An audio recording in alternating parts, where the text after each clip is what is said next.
Hello colorists! This week's video is brought to you by Coloring Book Cafe, which is a membership website catering to coloring enthusiasts, providing exclusive printable coloring book pages, a master course series created by yours truly, and more.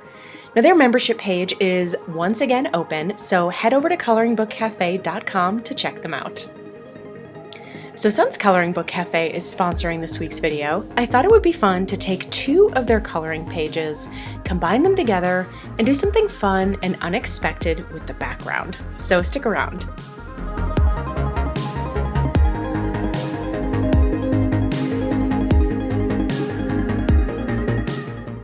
Now the first thing I did was to comb through their catalog of coloring books, and I realized that I don't think that I've ever colored butterflies on this channel.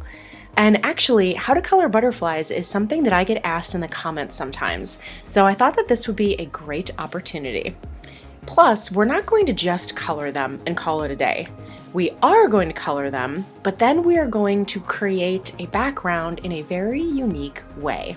Now, since Coloring Book Cafe's coloring books are all digital, my first step here was to resize the butterflies to a better size that I thought would work for my finished product. And I resized them in an online program called PicMonkey, but you can totally do this in Microsoft Word or even, whatever kind of totally free program that you have. You really don't need anything fancy. And now to print them out, I like to use this Strathmore paper specific for colored pencils. But of course it's 9 by 12, which is the wrong size to fit in my printer. So I have to cut it down with my paper cutter to 8.5 by 11 so that it'll fit. And I'm also going to take some extra pages to use later, but I'm only cutting off the spiral end. I don't need to cut it down to any specific size. Next step was to choose the colors that I wanted to use on my butterflies, and later on too, on some other pieces that I'll be making. And today I'm only using my faber-castells, and I went with a palette of yellows, pinks, and magenta, and a touch of black. Now, to be honest, I normally avoid coloring butterflies, and it's usually because the lovely patterns and shapes that you find in natural butterflies are usually nowhere to be found in the coloring pages of butterflies. They're usually kind of full of very unnatural shapes, which sometimes just look a little kitschy, but I actually really like the ones in this Coloring Book Cafe book. Plus, these didn't have any backgrounds to their pages, so immediately my mind starts thinking of different ways that we could finish these off in kind of a new, unique way, which you don't really get to do with an old-fashioned coloring book. I mean, you're welcome to cut up your coloring books, you can be as creative as you want to, but in order to kind of resize the images or digitally manipulate them, you'd have to scan them into your computer first. And with Coloring Book Cafe stuff, it's all digital to begin with, so you have a lot of flexibility. You can even be super picky about the paper that you want to print it on. Now, I like to use colored pencils, and I like really nice coloring book paper.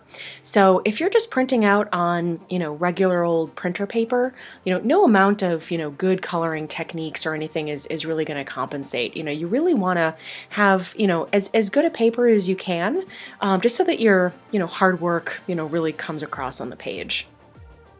Now, the only thing that I wish I did have the capability to do is print on watercolor paper. But watercolor paper is really thick and stiff. It's too thick to fit in my printer. But it would be really fun to color butterflies with watercolors. But I'm just gonna have to settle for my colored pencils. And I'm not going to reveal what I'm planning. We'll kind of go into that a bit more later. I'm just going to kind of focus on the step by step for now. And I want to just focus on the coloring of the butterflies. And you'll notice that as I color these, there are definitely some colors that I found to be a perfect fit on our butterflies, and I kind of used them over and over again.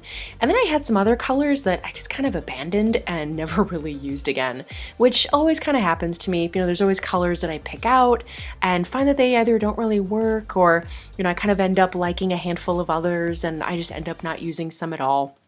But it's always a good exercise to pull some colors before you even start coloring.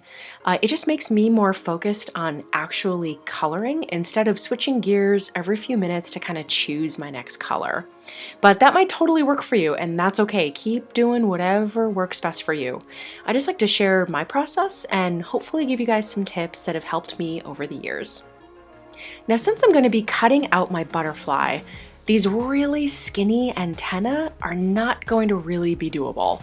So I'm going to beef them up with my Sharpie fine liner, hopefully just to get a thicker profile that I can actually cut out.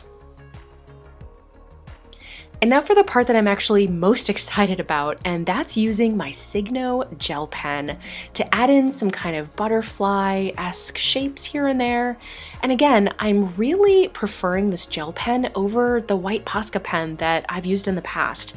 This one is just especially nice and thin. You know, it really just helps me make kind of those delicate shapes that I'm kind of doing in these little tiny areas. It's a lot easier than with the big paint pens. And I'm going to use this gel pen quite a bit here just to jazz up our butterfly.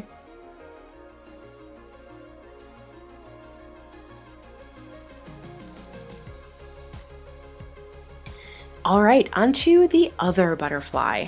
And I chose this one because I really liked the lined areas of the wings here. They instantly kind of screamed, color me yellow. I have no idea why. Do you guys ever get that where you're just a certain part of a coloring page is just screaming at you to be a specific color? This one was just begging to be yellow.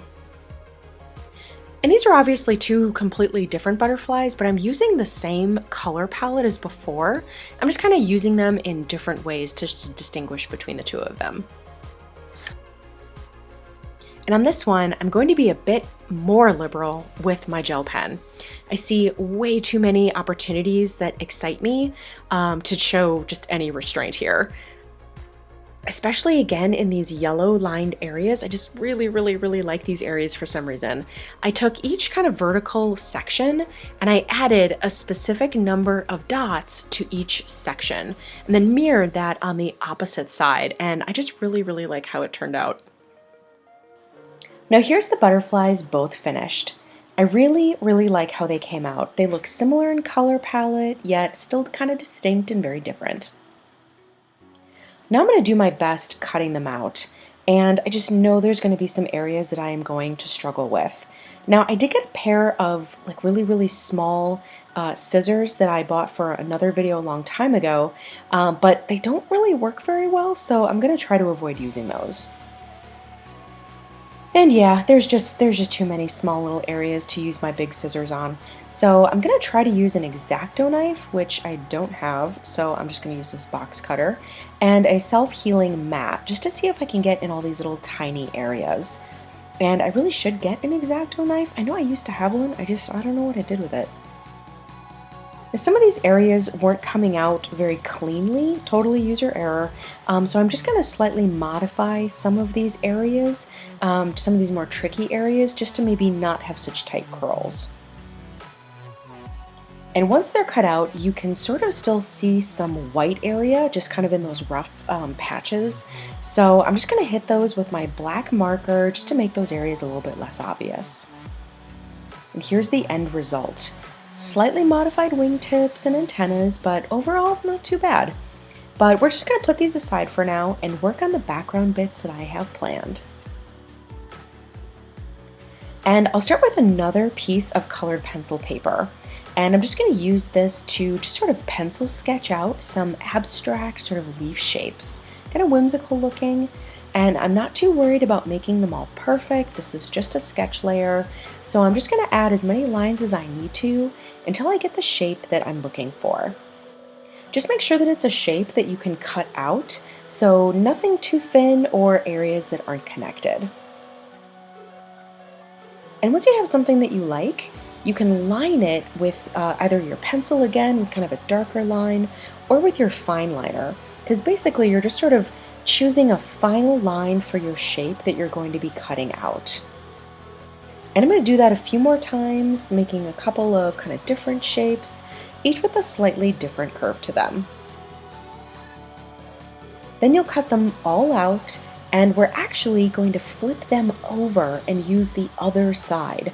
So all those pencil lines, your fine liner lines, you're not going to see those anyway. And now it's time to color them. And we're going to be using the same color palette as we did on our butterflies.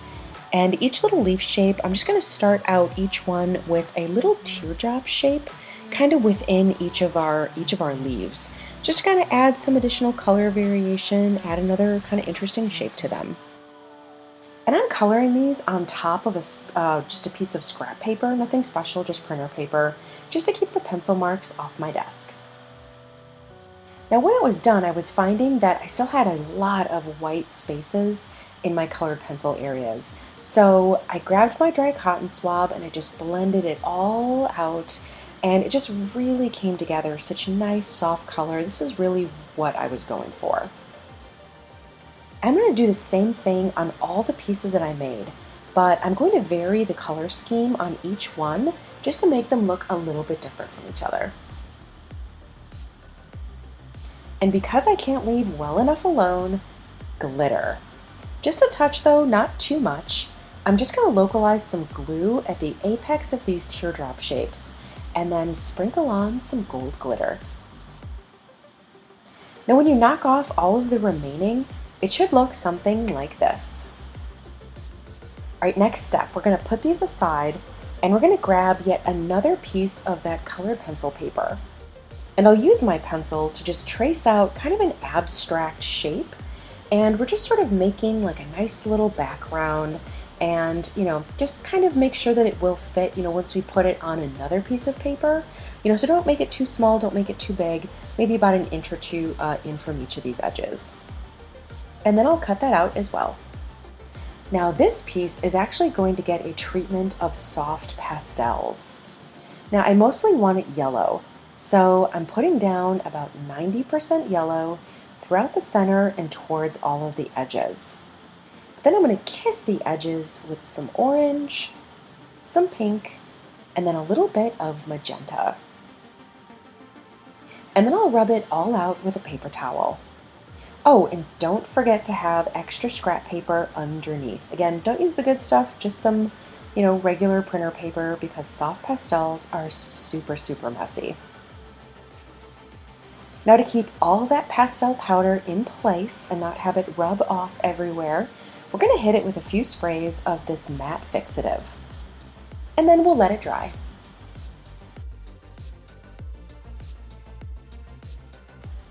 Now once that's dry to the touch, you can get rid of all of this stuff. Make sure your desk survived all of the craziness, all the glitter and all the glue and all the pastel. And finally, it's time to assemble. And for my last piece of paper, I'm actually going to use a piece of the watercolor paper that I mentioned earlier. It's super thick, super stiff, and it should hold its shape with all of the stuff that we're going to be adding to it. Now before I put down anything permanently with glue, I'm just going to do a little bit of a trial, a little bit of a mock-up, just to make sure that I kind of have a little bit of a understanding of where I want to place everything. Try a few different combinations, configurations before we commit to anything. Alright, I think I know what I'm going to do, so I'm going to start laying down some pieces. Now this back piece, we're just going to use plain white Elmer's glue, and I'm just going to put down just a nice thin layer, make sure we have it here around the edges, and then press it down firmly just to spread out all of that glue. And just try not to go too thick with this, put just enough on just so it doesn't kind of eke out the edges. For my other pieces though, I'm actually going to use those 3D mounting squares that you guys have seen me use before. They're these little squares that I think is kind of mostly a scrapbooking product, but I find that it's really fun to use it in my coloring. But they're basically just these little squares that are double-sided sticky on each side that kind of lifts it up off the paper just a little bit, just enough to give it a little bit of a dimensional quality. And first I'm going to use them to lay down my branches. And I'm making sure that I'm putting the squares kind of towards the end of each leaf, just so that it lays down nice and flat and doesn't have any opportunities to curl.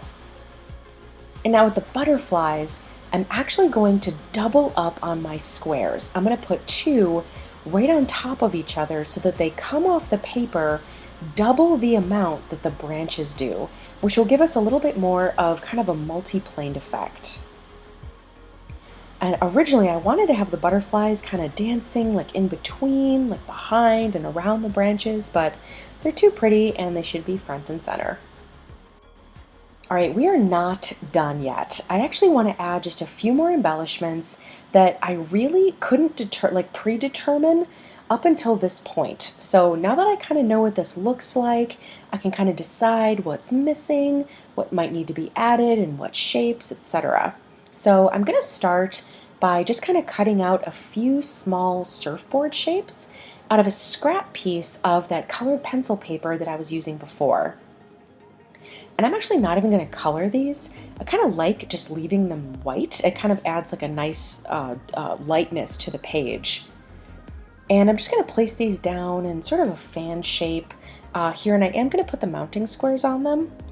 So just kind of up here in the right hand corner, and then another one down here. And then to finish it off, I'm actually going to add in some gold glitter dots and some white circles with my Signo gel pen. And both actually work really, really well on our soft pastel surface. I wasn't quite sure how it would take to this, but it works perfectly. And here it is, all done. Now, it seemed like there was a lot of steps here, but it was actually incredibly easy, incredibly fun to do. And actually, I think that this would be a great project to do with a kid. I think they'd really, really like this, especially the glitter part, because glitter is awesome.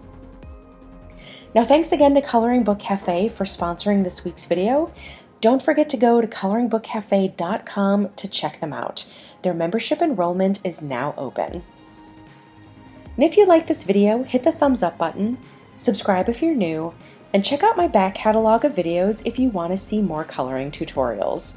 Everyone have a wonderful day, and I will see you next time. Bye!